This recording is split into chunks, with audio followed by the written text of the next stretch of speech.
آخری رکوع کے اندر بڑا اہم معاملہ ہے کہ حضرت سیدنا آدم علیہ السلام کے معاملے کے بارے میں اللہ تعالیٰ فرماتا ہے کہ وَلَقَدْ عَهِدْنَا إِلَىٰ آدَمَ مِن قَبْلُ فَنَسِيَ وَلَمْ نَجِدْ لَهُ عَزْمًا، کہ آدم علیہ السلام کے اس معاملے میں نسیہ، ان کی بھول تھی، عزم نہیں تھا۔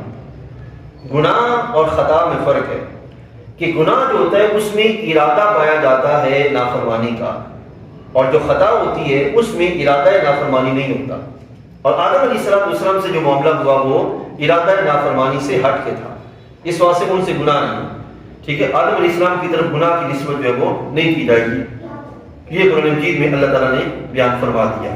ٹھیک ہے، پھر خالق کائنات فرماتا ہے وَمَنْ أَعْرَضَ عَنْ ذِكْرِي، کہ جس نے میری یاد سے منہ پھیرا، جس نے میری یاد سے منہ پھیرا۔ اب یہاں عن ذکری، ذکر سے مراد کیا ہے؟ قرآن مجید ہے، اللہ تعالیٰ کا ذکر ہے، تسبیحات ہے اور نماز ہے، یہ سارے اللہ تعالیٰ کے ذکر میں آتی ہیں۔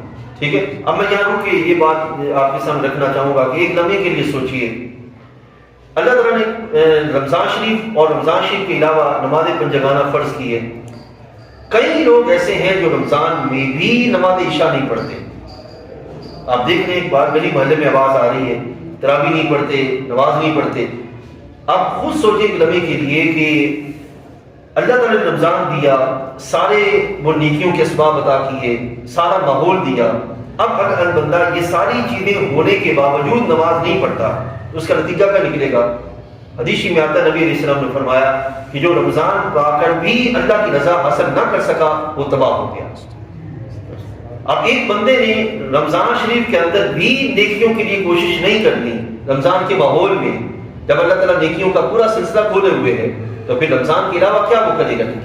اسی واسطے آپ دیکھتے ہیں کہ جو بندہ جو ہے وہ رمضان شریف میں جتنا زیادہ اللہ تعالیٰ کی بندگی کی طرف رہے گا نا، رمضان کے بعد بھی اتنے اس کے آثار اس کی طبیعت میں باقی رہیں گے۔ اور جو بندہ رمضان میں سستی کا اہتمام کرے گا نا، وہ بندہ سارا سال بھی سستی کی طرف ہی رہے گا، وہ اس طرح اللہ کی بندگی کی طرف جو نہیں آ سکتا جس طرح جو ہے وہ شریعت مطالعہ تقاضا کرتی ہے۔ اسی وجہ سے تو ہمارا جو معاملہ بگاڑ کا شکار ہوتا جا رہا ہے۔ تو فرمایا کہ ومن اعرض عن ذکری، جو جس نے میری یاد سے منہ پھیرا اس کے لیے کیا ہوگا؟ فإن له معیشۃ ضنکا، ہم اس کی زندگی تنگ کر دیں گے۔ اب سوچیں کہ لمحے کے لیے ملک پاکستان میں جو آٹے کی لائن ہے، یہ زندگی تنگ نہیں تو اور کیا ہے؟ موت ہو رہی ہے، ہر طرف موت ناچ رہی ہے، بھوک ناچ رہی ہے، تو یہ زندگی کی تنگی ہے۔ اللہ فرماتے ہیں کہ ہمارے ذکر سے منہ پھیرنے کے سبب یہ زندگی کی تنگی ہے۔ آپ یقین جانیے گا اگر پاکستان میں نظام مصطفیٰ کا نفاذ ہو جائے تو یہ زندگی کی تنگی ختم ہو جائے، لیکن افسوس کے ساتھ یہ کہ ہمیں جتنے دوسرے نظاموں کا عادی کر دیا گیا اور اسلام کو ہمارے ذہنوں میں مشکوک کر دیا گیا۔ اسلام جو ہے وہ آ ہی نہیں سکتا، بھی لبرل اور سیکولر قوتیں ان کی طرف آنے نہیں دیتی۔ اللہ تعالیٰ فرماتے ہیں قیامت کے دن ایک تو یہ زندگی تنگ ہوگی اور دوسرا قیامت کے دن جب یہ لوگ اٹھیں گے تو اندھے ہو کے اٹھائے جائیں گے۔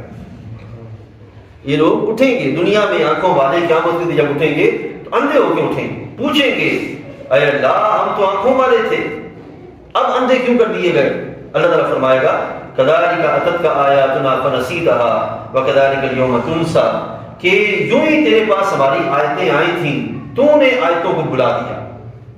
تیرے سامنے آیتیں پڑھی جاتی تھی تو سنتا ہی نہیں تھا، تو وکذالک اليوم تنسی، ایسے ہی آج تیری کوئی خبر نہیں دے گا۔ ٹھیک ہے، یہ وہ حقیقت ہے جو اللہ تعالیٰ بیان فرماتا ہے۔ ٹھیک ہے،